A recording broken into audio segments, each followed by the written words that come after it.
किसी बच्चे ने मुझसे पूछा था माइटोकॉन्ड्रिया, मैम एक्सप्लेन कर रही हूँ क्योंकि ये थोड़ा टफ लगता है, तो इसलिए हम आज माइटोकॉन्ड्रिया को एक्सप्लेन कर रहे हैं। Mitochondria, okay. इसको सेमी ऑटोनोमस ऑर्गन भी बोलते हैं क्योंकि इसके पास खुद का अपना डीएनए होता है। डीएनए, आरएनए, राइबोसोम्स, ये सब कुछ इसमें पाया जाता है, ठीक है, माइटोकॉन्ड्रिया में। इसके लिए हमको स्ट्रक्चर के साथ में इसके कुछ पॉइंट्स क्लियर करने हैं। Discovery, size, distribution and function. Then structure तो मोस्ट इम्पॉर्टेंट है, स्ट्रक्चर, ओके। तो हम सब कुछ आज के वीडियो में आप लोगों को क्लियर कर रहे हैं। सबसे पहले हमें पता होना चाहिए डिस्कवरी माइटोकॉन्ड्रिया की कौन से साइंटिस्ट ने सबसे पहले करी थी, तो 1850 में कोलिकर ने, ओके। KOLLICKER, साइंटिस्ट कोलिकर ने 1850 में इंसेक्ट्स के, मतलब कीटों की रेखित पेशियों में, मतलब इंसेक्ट की स्ट्रिप मसल्स में इनको देखा था। किसको? माइटोकॉन्ड्रिया को। मतलब देखा इनको 1850 में कोलिकर ने था, लेकिन 1890 में साइंटिस्ट अल्टमान ने माइटोकॉन्ड्रिया को सेल्स में एक्सप्लेन किया था, ठीक है, explain in sales. Then Altmann ने 1890 में जब इनको एक्सप्लेन किया सेल्स में कि कोशिकाओं में माइटोकॉन्ड्रिया पाया जाता है एंड ऑल दैट, देन 1897 में scientist Benda, BENDA, okay, Benda ने इन सेल्स को में जो ये कुछ ऑर्गन्स देखे थे उनको नेमिंग जो की थी वो माइटोकॉन्ड्रिया बेंडा ने की थी। मतलब नामकरण संस्कार जो हुआ था माइटोकॉन्ड्रिया का वो बेंडा के थ्रू हुआ था और 1897 में हुआ था। इसके बाद में अब हमें पता होना चाहिए सेकेंड मोस्ट इम्पॉर्टेंट थिंग कि इसका साइज़ क्या होता है। तो माइटोकॉन्ड्रिया का नॉर्मली साइज़ 1.5 म्यू टू से 10 म्यू तक की लेंथ का होता है, ठीक है। लेकिन नॉर्मली अगर बोला जाए कि 40 म्यू तक अप्रॉक्सीमेटली अगर हम बोलें कि इनकी लेंथ होती है तो ये गलत नहीं होगा, ठीक है। बड़े जो यूकैरियोट्स एनिमल्स होते हैं जो बड़े बड़े होते हैं उनके अंदर लाइक एलिफेंट वगैरह में 40 म्यू तक का लेंथ का माइटोकॉन्ड्रिया पाया जाता है। इनका डायामीटर जो होता है वो 0.2 म्यू टू से 2 म्यू तक का होता है इसका डायामीटर, ओके, व्यास जो होता है, ठीक है। अब ये पाया कहाँ कहाँ जाता है माइटोकॉन्ड्रिया का? अब हम लोगों ने डिस्कवरी पढ़ लिया, साइज पढ़ लिया, अब ये पाया किस में जाता है? तो bacteria cells and blue green algae को छोड़ के सभी प्लांट्स एंड एनिमल्स की लिविंग सेल्स में पाया जाता है। Means it is present in all plants and animals की लिविंग सेल्स में।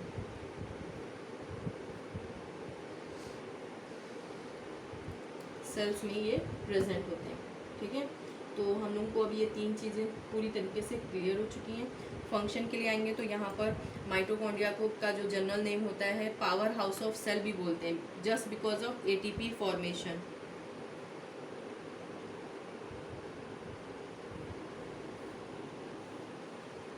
मीन्स इसमें Krebs cycle, respiratory chain, phosphorylation, ये 3 प्रोसेस माइटोकॉन्ड्रिया के अंदर ही होते हैं। क्रेब्स साइकिल के थ्रू हाइड्रोजन आयंस फ्री होते हैं थ्रू द ऑक्सीजन, मतलब ऑक्सीजन को बाइंड वगैरह करके रेस्पिरेटरी चेन में वाटर रिलीज किया जाता है और फॉस्फोराइलेशन प्रोसेस में ADP से ATP का फॉर्मेशन होता है। ADP बोले तो एडेनोसिन डाइफॉस्फेट, ATP बोले तो एडेनोसिन ट्राइफॉस्फेट, ओके। ATP को एनर्जी कॉइन्स भी बोला जाता है। कभी कभी ऑब्जेक्टिव एग्जाम्स में ऑब्जेक्टिव के फॉर्म में भी पूछ लिया जाता है कि ATP को नॉर्मल लैंग्वेज में क्या बोलते हैं, तो एनर्जी कॉइन्स बोलते हैं, या ऐसा क्वेश्चन आ जाता है कि एनर्जी कॉइन ऑफ सेल क्या होता है, तो वो ATP होता है। ATP का फॉर्मेशन मोस्टली माइटोकॉन्ड्रिया में होता है। अब हम लोग लास्ट पॉइंट पे चलेंगे जो कि है most important structure of mitochondria, ठीक है। तो उसके लिए हम लोग को इसका स्ट्रक्चर पता होना चाहिए कि माइटोकॉन्ड्रिया 4 लेयर्ड स्ट्रक्चर है, ठीक।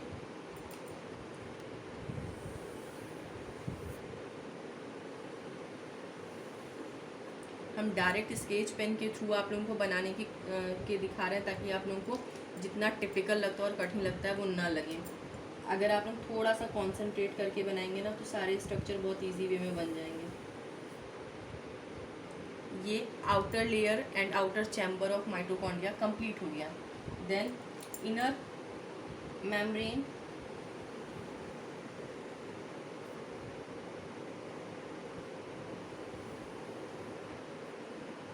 And inner chamber. देखिएगा ये जो हम चैम्बर बना रहे हैं उसको बहुत ध्यान से समझिएगा। इसकी जितनी भी क्रिस्टिंग है अपर लेयर की और लोअर लेयर की, वो एक दूसरे के सामने नहीं आएंगी, थोड़ा सा एक दूसरे से दूर रहेंगी, मतलब सामने सामने नहीं बनती हैं। ठीक है, बच्चे क्या करते हैं, इन्हीं के सामने सामने बना देते हैं और इसके बीच का जो गैप होता है वो बहुत कम कर देते हैं। माइटोकॉन्ड्रिया बहुत हौच पौच दिखता है, वहीं गलती हो जाती है माइटोकॉन्ड्रिया में। क्योंकि हर एक ऑर्गन में, जैसे ये फिंगर ही, अगर इसमें डिस्टेंस मेंटेन नहीं होगी through the bones and muscles, तो ये क्या वर्क कर पाएंगे इसके अंदर की नसें या फिर मसल्स? नहीं। वैसे इनके बीच में भी हम लोगों को गैप देना ही चाहिए। अब यहाँ पर हम लोगों का फॉर्मेशन हो चुका है चारों लेयर्स का। अब इसमें F1 पार्टिकल्स हम बनाएंगे। ओके, F1 पार्टिकल्स इस तरह से बनते हैं। ये upper layer and lower layer पूरे पे इक्वल फॉर्म में अरेंज्ड होते हैं। F1 पार्टिकल में ही फॉस्फोराइलेशन प्रोसेस कंप्लीट होता है and through the phosphorylation process he ADP के थ्रू ATP फॉर्मेशन होता है। ठीक है, जो कि हमारा एनर्जी कॉइन होता है। हम लोग फास्ट रखते हैं, व्रत रहते हैं, तो एनर्जी हम लोग की लॉस होती है। हम लोग पूरा काम वाम सब कुछ देख लेते हैं, बट जैसे जैसे 2-3 दिन का व्रत हो जाए, अगर 2-3 दिन हम लोग को खाने को ना मिले, तो इंसान मरता नहीं है, ज़िंदा रहता है। क्यों? क्योंकि ATP फॉर्मेशन जो कि माइटोकॉन्ड्रिया में हो रहा है वो प्रॉपर वे में होता रहता है।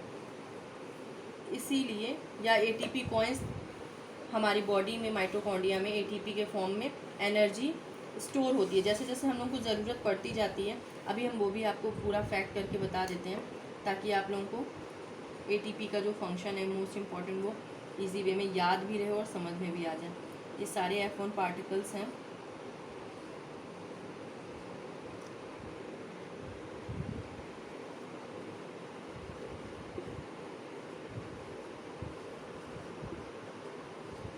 वो हम पूरी तरीके से क्लियर करने की कोशिश कर रहे हैं इनको।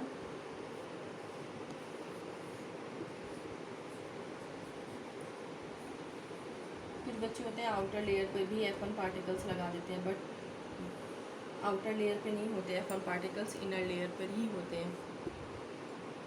ठीक, तो ये हो गया हमारा F1 पार्टिकल्स। F1 पार्टिकल्स हो गए। देन अब हम लोग को पता होना चाहिए कि जैसे हम लोग के अंदर लिक्विड जो पाया जाता है उसको हम लोग ब्लड कहते हैं, बट माइटोकॉन्ड्रिया के अंदर जो लिक्विड पाया जाता है उसको बोलते हैं मैट्रिक्स। तो ये हो गया माइटोकॉन्ड्रिया का liquid. As usual genetic material हम लोग का क्या होता है, DNA, और ये माइटोकॉन्ड्रिया में पाया जाता है। But DNA normally double helical होता है, माइटोकॉन्ड्रिया का DNA सिंगल स्टैंडर्ड होता है। माइटोकॉन्ड्रिया का DNA जो होगा वो सिंगल स्टैंडर्ड होता है। अब इसमें कुछ ग्रीन कलर के मॉलिक्यूल्स पड़े होते हैं जिनको हम लोग बोलते हैं राइबोसोम्स। ठीक है,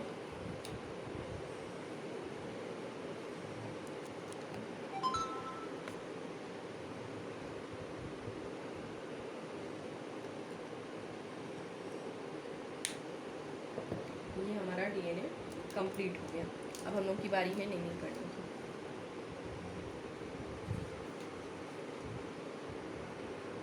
आउटर मेम्ब्रेन। ओके, देन ये क्या है, मतलब ये जो इतना पूरा पाया जाएगा ये आउटर चैम्बर है।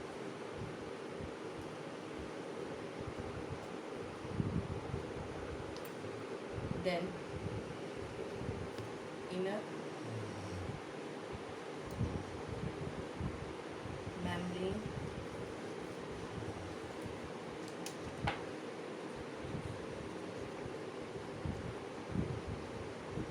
Inner chamber. Okay, F1 particles, ribosomes, इसका जो लिक्विड है उसको बोलते हैं मैट्रिक्स। लास्ट में है single standard DNA. Capital S जो बना हुआ है ये सिंगल के लिए है फुल फॉर्म इसका, और small S standard, single standard DNA. ये सारे पॉइंट्स थे स्ट्रक्चर ऑफ माइटोकॉन्ड्रिया के। ओके, नाउ अब हम लोग इसके बारे में पूरा का पूरा एक्सप्लेनेशन पढ़ लेते हैं, ताकि हम लोग को यहाँ पर इसके बारे में जब अगर माइटोकॉन्ड्रिया आता है कि 3 नंबर के क्वेश्चन में आया कि explain the structure of mitochondria, तो एक्सप्लेन करना है। तो हमें बच्चे क्या करते हैं, स्ट्रक्चर बना के छोड़ दिए या उसकी थ्योरी लिख के छोड़ दिए, तो टीचर्स 1.5 नंबर से ज़्यादा 1.5 नंबर से ज़्यादा कहाँ देगा, क्योंकि आधा आधा मार्क्स तो देना है ना, आपको पूरा पूरा कोर्स करना पड़ेगा। तो आउटर मैप यहीं हम इसकी थ्योरी भी एक्सप्लेन कर रहे हैं, आप लोग उसको पूरी तरीके से वहाँ पर क्लियर कर दीजिएगा। आउटर मेम्ब्रेन जो होती है माइटोकॉन्ड्रिया की, वो बहुत ही ज़्यादा स्मूथ होती है एंड 60 एंगस्ट्रॉम तक थिक होती है। ओके,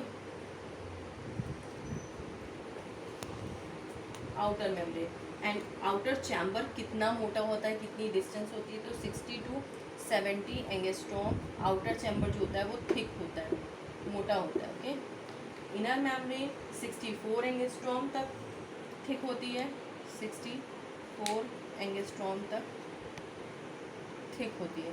ठीक है, और जो sorry single standard DNA as usual genetic material मतलब आनुवंशिक पदार्थ की तरह वर्क करता है।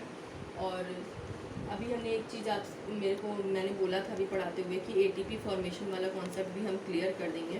तो हम लोगों ने ये स्ट्रक्चर ऑफ माइटोकॉन्ड्रिया बनाया, लेकिन इसके नीचे नाम नहीं लिखा।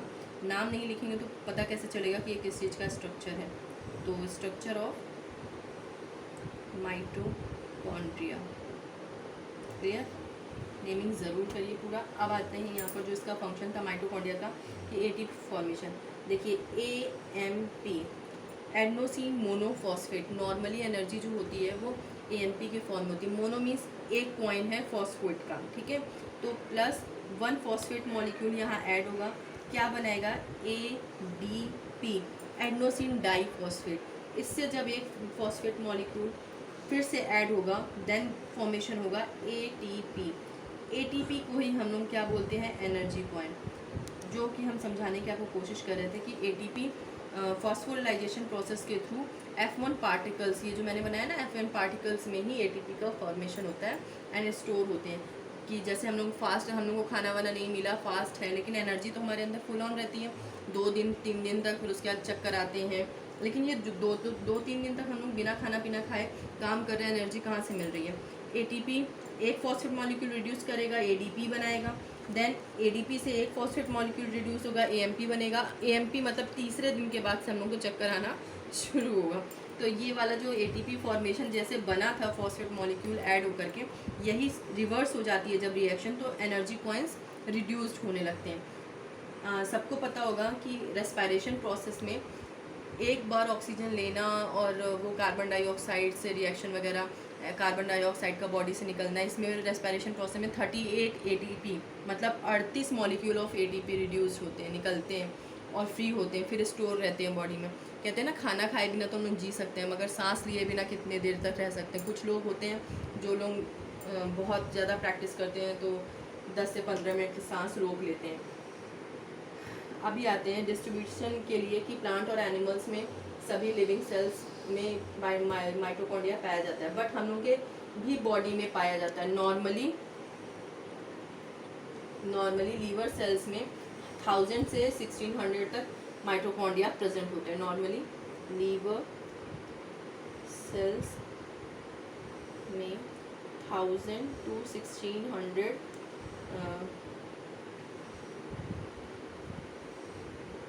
तक प्रेजेंट होते हैं। ओके, और ईस्ट सेल्स में